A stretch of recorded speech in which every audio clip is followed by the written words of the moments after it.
The December snow fell steadily on the quiet street corner in downtown Chicago, each flake catching the amber glow of the street lights like tiny dancers in the night.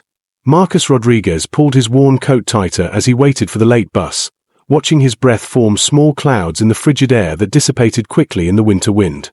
The familiar weight of his leather messenger bag hung across his shoulder, filled with the day's receipts from the bookstore and a novel he'd been meaning to finish. At 35, Marcus had learned to find contentment in simple things: the smell of old books, the satisfaction of helping a customer find the perfect story, the quiet moments between the chaos of city life. His job at the downtown bookstore didn't pay much, certainly not enough for the kind of life he'd once imagined for himself, but it fed his soul in ways his previous corporate career never had. There had been a time when Marcus wore expensive suits and carried a briefcase instead of a messenger bag, when his days were filled with meetings and spreadsheets and the constant pressure to climb higher on the corporate ladder. But after his father's passing 2 years ago, Marcus had realized that life was too short to spend it chasing things that didn't truly matter. His father, a humble mechanic who had worked with his hands his entire life, had taught him more about integrity and purpose than any business school ever could. The bus was running late again, nothing unusual for a Tuesday night in December when the weather turned hostile. Marcus checked his watch, noting it was already 15 minutes past the scheduled time, and settled in for a longer wait. The cold was biting, seeping through his coat and making his fingers ache despite his gloves. He was about to pull out his phone to check the bus tracker when he noticed her, a young woman sitting alone on the metal bench about 10 feet away, shivering visibly in what looked like expensive business attire. Her beautiful dark brown skin had a rich, warm undertone that contrasted starkly with the pale snowflakes melting against her cheeks and forehead. Even in the harsh glow of the streetlights, her complexion seemed to have a natural luminosity that made her stand out against the grey winter evening.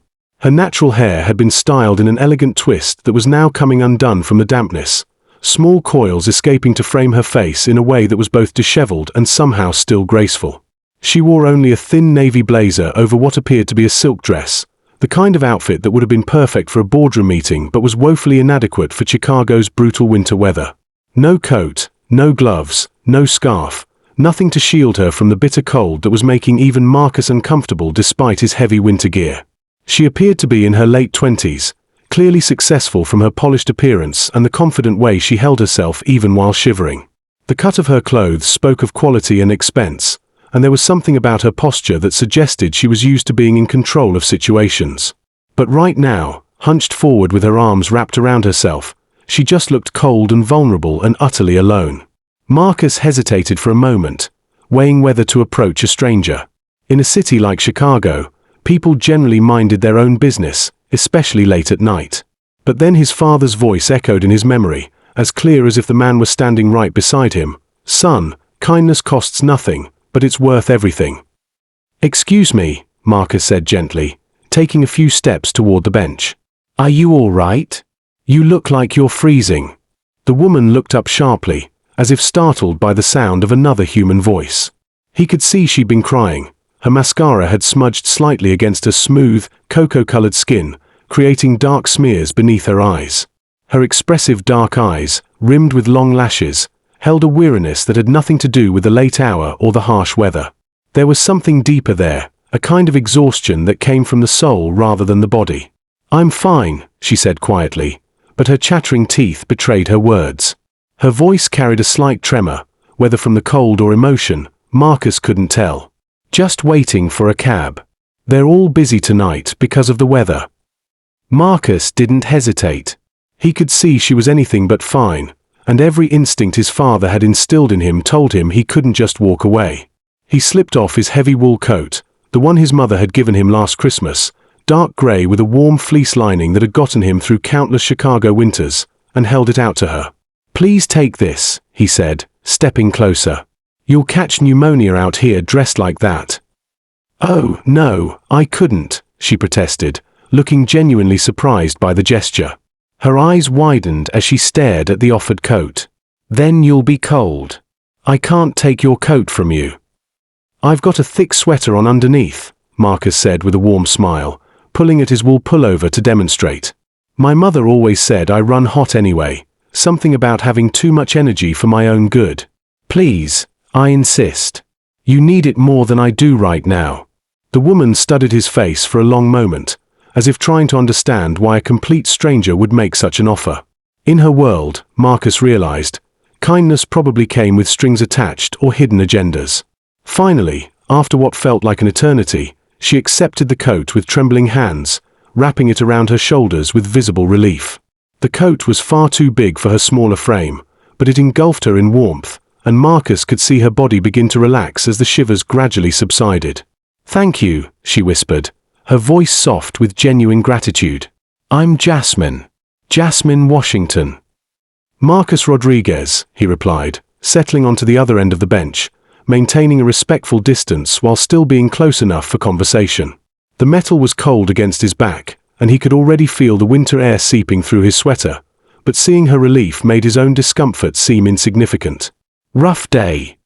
Jasmine let out a shaky laugh that held no humor whatsoever. "You could say that. You could definitely say that." She was quiet for a moment, staring out at the empty street where occasional cars passed by, their headlights cutting through the falling snow. "I just found out that the company I've been working 16-hour days for, the company I thought I was helping to build, the place where I've spent the last 3 years of my life, has been systematically cheating their employees out of overtime pay." She paused, her hands clutching the edges of Marcus's coat tighter around herself. "When I confronted the board about it today, when I brought them evidence and demanded they make it right, they didn't thank me for my integrity or promise to investigate.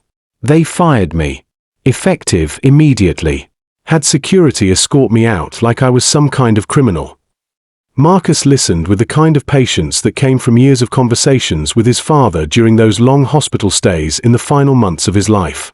He'd learned the value of simply being present, of letting someone tell their story without rushing to offer solutions or judgment. "That must have taken courage," he said simply, his voice carrying genuine respect. "Standing up for what's right, even when you knew it might cost you something." "Courage."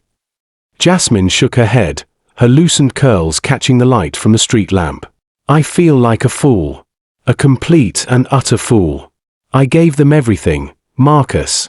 I missed family dinners because I was working late. I skipped vacations because there was always another project, another deadline. I barely saw my friends, lost touch with most of them, actually, because work was supposed to come first. And for what? To discover I was working for people without any integrity, people who were stealing from the very employees I was supposed to be helping them manage better." Her voice grew stronger as she spoke, anger mixing with the sadness. "I thought I was making a difference. I thought I was building something meaningful. Instead, I was just another cog in a machine designed to take advantage of people who couldn't fight back."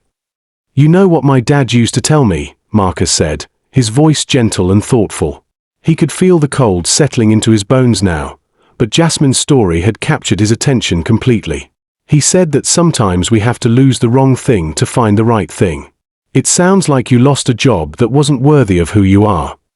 Jasmine turned to look at him more closely, really seeing him for the first time since he'd sat down. There was something calming about this man, something authentic and genuine that she rarely encountered in her corporate world. His face was kind, with laugh lines around his eyes that suggested he found reasons to smile even when life was difficult. "What do you do, Marcus? What's your story?" "I manage a small bookstore in Lincoln Park," he said, without any trace of embarrassment or apology. "Henderson's Books. It's been there for 60 years, run by the same family. Doesn't pay much, barely enough to cover my rent and groceries, if I'm being honest, but I get to help people find exactly the book they need when they need it. Sometimes that book changes their whole day, or their whole perspective on something they're struggling with." Marcus smiled, his expression brightening as he talked about his work. "Just last week, I helped a teenager find a book about coding because he wanted to build websites but didn't know where to start. And yesterday, I recommended a grief memoir to a woman who'd lost her husband. She said it was the first thing that had made her feel less alone in months. There's something magical about connecting people with stories that speak to them." "That sounds wonderful," Jasmine said, and meant it. Her voice carried a wistfulness that surprised her. "I can't remember the last time I did something that felt meaningful like that. Something that actually helped another human being instead of just maximizing profits." They sat in comfortable silence for a while, watching the snow continue to fall across the Chicago streets. The flakes were getting larger now, accumulating on the sidewalks and creating a muffled quality to the usual city sounds. The bus was now 40 minutes late, but neither of them seemed to mind. There was something about this unexpected conversation that felt more important than getting home on schedule. "Can I ask you something?" Jasmine said eventually, turning to face him more fully. "Why did you help me? You don't know anything about me. I could be anyone, a terrible person, someone who doesn't deserve kindness. Why risk it?" Marcus considered the question carefully, as if he'd never really thought about the why behind his actions. "When I was 12, he began, "my mom and I got caught in a thunderstorm downtown near Millennium Park.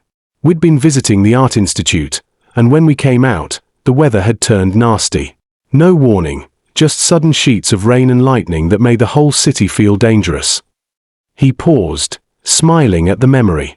"We were soaked within minutes, shivering and trying to find shelter while we waited for my dad to pick us up.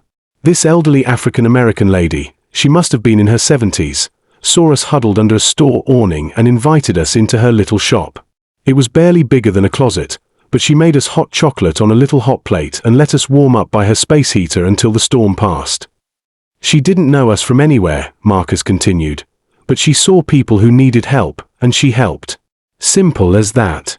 Mom asked her the same question you just asked me, and the lady looked at her with these wise eyes and said, 'Honey, we're all just walking each other home in this life. Might as well be kind about it.'" Jasmine felt tears welling up again, but these were different tears, not the bitter tears of betrayal and disappointment she'd been crying earlier, but something warmer and more healing. Her dark skin glistened with moisture from both the melting snow and her emotions. "I'd forgotten that people like you existed," she said softly. "People who do good things without expecting anything in return." "We're everywhere," Marcus said with a gentle smile. "Sometimes we just get drowned out by all the noise and negativity. But we're still here." When the bus finally arrived, its headlights cutting through the snow like a beacon, Marcus insisted Jasmine keep the coat. "You can return it when you're ready," he said, pulling out a business card from Henderson's books and writing his personal phone number on the back. "No rush at all. And if you ever need someone to talk to, or if you just want to browse some books, you know where to find me." As Jasmine climbed onto the bus, Marcus's coat still wrapped around her like a warm embrace, she turned back to look at him through the window. He was standing in the snow in just his sweater, but he was smiling and waving as if he'd just received a gift instead of given one away. 3 days later, Jasmine called, not just to return the coat, but to ask if Marcus would meet her for coffee. She'd been thinking about their conversation constantly, about meaning and purpose and what truly mattered in life. His words had echoed in her mind during the long hours she'd spent updating her resume and questioning everything she thought she knew about success. "I've been doing some research," she told him over steaming mugs at a quiet cafe in Lincoln Park, just a few blocks from the bookstore. The cafe was warm and cozy, with exposed brick walls and the kind of atmosphere that invited long conversations. "About that bookstore where you work, Henderson's Books, right?" Marcus nodded, wondering where this was leading. He'd mentioned it briefly that night, but he was surprised she'd remembered the name. "It's been in the same family for 60 years, Jasmine continued, pulling out a folder she'd brought with her. 3 generations of the Henderson family have run it. But they're struggling now. Online competition, rising rent in Lincoln Park, changing neighborhood demographics. According to the public records I found, they might have to close within the next 6 months if things don't turn around." Marcus's face fell. The possibility had been lurking in the back of his mind for months, but hearing it stated so matter-of-factly made it real in a way that frightened him. Hendersons had become like family to him. Old Mr. Henderson, now in his 80s, treated him like the son he'd never had, and the bookstore had become his sanctuary after the corporate world had left him feeling empty. What if there was another way? Jasmine asked gently, leaning forward across the small table. What if someone wanted to invest in the store, help it modernize while keeping its heart intact? Someone who understood the value of what you do there. That would be amazing, Marcus said, his voice filled with longing. But who would want to invest in a struggling independent bookstore? The profit margins are terrible, and the competition from online retailers gets worse every year. Jasmine smiled, her beautiful features lighting up with genuine warmth and something that looked like excitement. Someone who recently came into some money from a wrongful termination settlement. Someone who's learned that the best investments aren't always about the highest returns, but about supporting things that matter. Someone who's discovered that profit margins don't mean much if you hate what you see in the mirror every morning. Over the following months, Marcus watched in amazement as Jasmine's investment transformed Henderson's books. But she didn't just write a check and walk away. She rolled up her sleeves and worked alongside him, learning about books and customers and the quiet satisfaction of meaningful work.